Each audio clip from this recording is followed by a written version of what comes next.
பாடசாலை மாணவியின் மரணம் தொடர்பாக பல போராட்டங்கள் நடைபெற்ற போதிலும் இதை பலர் அரசியலாக்க முயற்சிக்கின்றார்கள். தயவுசெய்து யாரும் அரசியலாக்காதீர்கள்.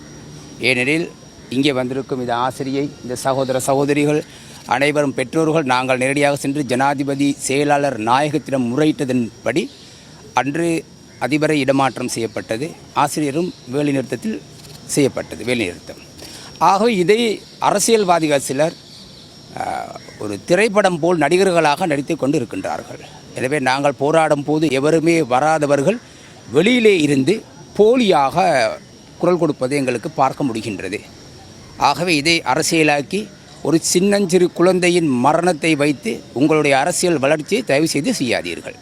இந்த பிரச்சனையை நாங்கள் பார்த்து கொள்கின்றோம். நாங்கள் தான் ஆரம்பித்தோம். எனவே எங்களுக்கு தெரியும் எப்படி இதை முடிப்பது என்று. ஜனாதிபதி செயலாளர் அவர்கள் அதை ஏற்றுக்கொண்டார் என்று நாங்கள் பேசும்போது. அதன்படி அவர் சமரசத்தை நடவடிக்கை எடுத்துக்கொண்டிருக்கிறார். எனவே பாராளுமன்றத்தில் நீங்கள் யாரும் படம் காட்ட முயற்சிக்காதீர்கள் தயவு செய்து. எனவே இது ஆண்டவன் சந்தையில் என்று நாங்கள் கூறுகின்றோம். நிச்சயமாக குற்றம் செய்தவர்கள் கடவுள் தண்டனை கொடுப்பார் என்ற நம்பிக்கையோடு நாங்கள் கூறுகின்றோம். இந்த ஆலயத்துக்கு வந்து எல்லாருக்கிட்டையும் வந்து எங்களுக்கு நீதி வேணும், நியாயம் வேணும்னு கேட்டுட்டு கடைசியாக நாங்கள் வந்திருக்க இடம் தான் எங்களோட அப்பனுக்கிட்ட வந்திருக்கோம். ஸோ சிவபெருமான்கிட்ட வந்திருக்கோம். அப்பனே எங்களுக்கு ஒரு தீர்வு வேணும் அப்படின்னு சொல்லி. ஏன்னா எங்களுக்கு ஒரு தீர்வு கிடைக்கிற மாதிரி இல்லை. ஸோ ஒழுங்கான ஒரு தீர்ப்பு கிடைக்கணும் அப்படின்னு சொல்லிட்டு கடவுள்கிட்ட வந்து முறையிடுறதுக்கு வந்திருக்கோம். அண்ட் அது மட்டும் இல்லாமல் இந்த இடத்துல நான் வந்து தெரிவிக்கிறதுக்கு விரும்புகிறது என்னன்னு சொன்னால், நிறைய பேர் வந்து அம்ஷிகா பிள்ளைக்காக எதிர்ப்பு தெரிவித்து கொண்டு இருக்கிறாங்க. யார் நம்ம ஆசிரியர் வந்து செஞ்சுருக்கிறது பிழை. ஸோ அது எல்லாருக்குமே தெரியும், எல்லாமே ப்ரூஃப் இருக்குது. அப்போ கூட அந்த பிள்ளைக்கு ஆதரவாக ஏன் நீங்கள் வரமாட்டேன்றீங்க தான் என்னோட கேள்வி. தெரியுது ஒரு புள்ள உயிரிழந்திருக்குது. அந்த புள்ள வந்து எவ்வளோ பிரச்சனைகள்லேருந்து ஸ்ட்ரகிளில் இருந்து பாஞ்சி விழுந்து செத்துருக்கு. இப்போ கூட உங்களுக்கு வந்து ஒரு சென்ஸ்ன்றது ஒன்று இல்லையா? நான் கேட்குறேன், எதுவுமே இல்லையா? ஐயோ பாவமே அப்படின்னு கூட நீங்கள்ங்க பார்க்க மாட்டீங்களா? அது மட்டும் இல்லாமல் இந்த சோஷியல் மீடியாவில் நான் வந்து பார்த்ததில் பிள்ளை வந்து தேவையில்லாத மாதிரி வந்து ஒரு விஷயத்துக்காக இறந்துருக்கு, லவ் பண்ணியிருக்கு. உங்களுக்கு தெரியுமா அந்த பிள்ளை என்னத்துக்கு இறந்துச்சுன்னு உங்கள்கிட்ட வந்து சொன்னிச்சான்? தெரியாமல் யாருமே எந்த ஒரு விஷயத்தையும் வந்து சோஷியல் மீடியாவில் போட வேணாம். தெரிஞ்சவங்க நாங்கள் இருக்கோம், உங்களுக்கு அப்படி தெரியாட்டி தெரிஞ்சவங்கள்ட்ட கேட்டு என்னன்னு சொல்லி முடிவெடுங்க. ஏன்னா உங்களுக்கு யாருக்குமே இந்த விஷயத்தில் என்ன நடக்குதுன்னு கூட தெரியாது. தெரிஞ்சு முடிவெடுங்க. அந்த பிள்ளை லவ் பிரச்சனைக்காக தான் பாஞ்சிச்சு, அந்த பிள்ளைக்கு வேறு ஏதோ இருக்குது. இல்லை, அந்த பிள்ளை தான் சொல்லிட்டு இறந்துருக்கு. அந்த பிள்ளைக்கு சொல்லிட்டு, அதாவது அந்த பிரச்சனையை தான் ப்ரூவ் பண்ணிட்டு இறந்துருக்கு. அதை விட உங்களுக்கு என்ன வேணும் ஆன்சர்? இன்னைக்கு ஆன்சர் எதுவுமே தேவையில்லை. ஏன்னா இருக்குது. அதுவும் இல்லாமல் ஆன்சர் அனுப்புங்க, அதை அனுப்புங்க, இதை அனுப்புங்க. எல்லாமே வந்து அரசாங்கத்துக்கிட்ட ஒப்படைச்சாச்சு, நம்மளோட ஜனாதிபதி கிட்ட ஒப்படைச்சாச்சு. இப்போ வந்து அவர் ஒரு நல்ல ஒரு முடிவு எடுக்க வேணும்னு கேட்குறேன். ஏன்னா இந்த பிள்ளைக்கு நடந்தது திருப்பி யாருக்குமே நடக்கக்கூடாது. அதுதான் எங்களோட ஒரு வேண்டுகோளாக இருக்குது. ஏன்னா இன்றைக்கி இந்த பிள்ளையை விட்டு வச்சிட்டோம்னு சொல்லி சொன்னால், நாளைக்கு அதே ஒரு பர்சன், அதே ஒரு டீச்சர் இன்னொரு பிள்ளைக்கு செய்கிறதுக்கு தயங்க மாட்டார், தைரியமாக போவார். ஏன் அரசாங்கமே அவருக்கு வந்து ஒரு எப்படி சொல்கிறது, பெரிய ஒரு பாண்டிங்கில் இருக்குது அப்படின்னு சொல்லி அவர் அந்த மைண்ட் செட்டில் வந்து அவர் செஞ்சுக்கிட்டே போவார். தயவு செஞ்சு கேட்குறேன், யாருமே தப்பான விஷயங்களை வந்து சோஷியல் மீடியாவில் போட வேணாம். உங்களுக்கு தெரியாத விஷயத்தை வந்து நீங்கள் சோஷியல் மீடியாவில் போகாதீங்க. அந்த பிள்ளைக்கு ஆதரவு தெரிவிக்கிறதா மட்டும் இருந்தால் ஏதாச்சும் ஷேர் பண்ணுங்க. அப்படி இல்லாட்டி தயவு செஞ்சு நான் உங்கள்கிட்ட கேட்டுக்கொள்கிறது, எதுவுமே போடாதீங்க. ஸோ அது வந்து உங்களுக்கு தான் பெரிய பிரச்சனையாக போகும். அதுக்கப்புறம் ஒரு தீர்ப்பு வந்ததுக்கப்புறம் நீங்கள் உங்களோட மூஞ்சை கொண்டு போய் எங்கே வச்சுக்கொள்ளுவீங்க? என்ன மூஞ்சை வந்து எப்படி சொல்கிறது, அந்த ஷால் போட்டு மூடிக்கொள்ளுவீங்களா? இல்லை தானே? ஸோ தயவு செஞ்சு நான் கேட்குறேன், யாருமே இந்த பிரச்சனைக்கு தெரியாமல் எந்த ஒரு கருத்தும் தெரிவிக்க வர வேண்டாம். சும்மா பொய் சொல்ல வேணாம். தயவு செஞ்சு அந்த கடவுள்கிட்ட தான் நான் கேட்குறேன், இதுக்கு ஒரு தீர்ப்பு வழங்குமாறு. அன்று அந்த மகள் டில்ஷி அம்ஷிகா 7வது மாடியிலே இருந்து குதித்து தன்னுயிரை மாய்த்து கொண்டது.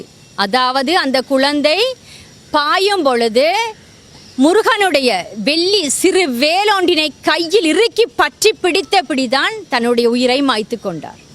இது உண்மையாக இருந்தால் இந்த ஆண்டனுடைய சந்நிதியிலே ஒரு அறத்தை போதிக்கின்ற ஆசிரியராக நான் கேட்கின்றேன், இந்த கொலைக்கு நீதி வேண்டும்.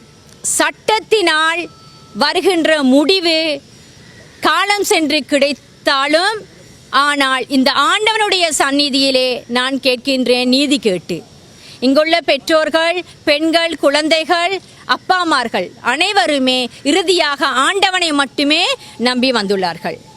நான் இந்த இடத்திலே கூறுகின்றேன், இந்த குழந்தைக்கு குற்றம் இழைத்தவர்கள், அந்த குழந்தை தன்னுடைய பெற்ற தாயை, அன்பான தகப்பனை, ஆதரவான சகோதரனை, உறவுகளை, ஆசாபாசங்களை அனைத்துமே விட்டு வெறுத்துத்தான் இந்த குழந்தை மாய்ந்து கொண்டுள்ளது.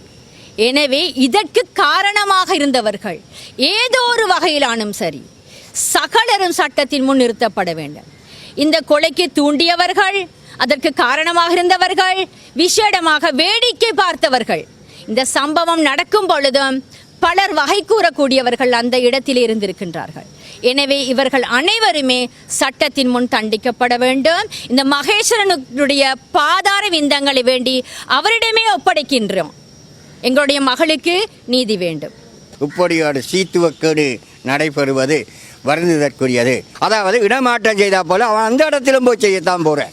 அவருடைய பதவியை பறிச்சா போல மட்டும் போதால் அவருக்கு செய்ய வேண்டும் என்றால் மக்களால் ஒதுக்கி வைக்கப்பட வேண்டும். அல்லாடி பொதுவான ஒரு இடத்தில் அவருக்கு சாணத்தண்ணி இனத்தண்ணி ஊற்றி பெற்றோர்கள் எல்லோரும் அவருக்கு காரை தள்ளி இந்த இடத்தை விட்டு போக என்று சொல்லக்கூடியவருக்கு செய்யப்பட்டால் சீவிய காலத்தில் அவர்களுக்கு ஒரு அதே பகுடிவாதம் செய்து ஒரு மாணவனை இணைந்திருக்கின்றோம்.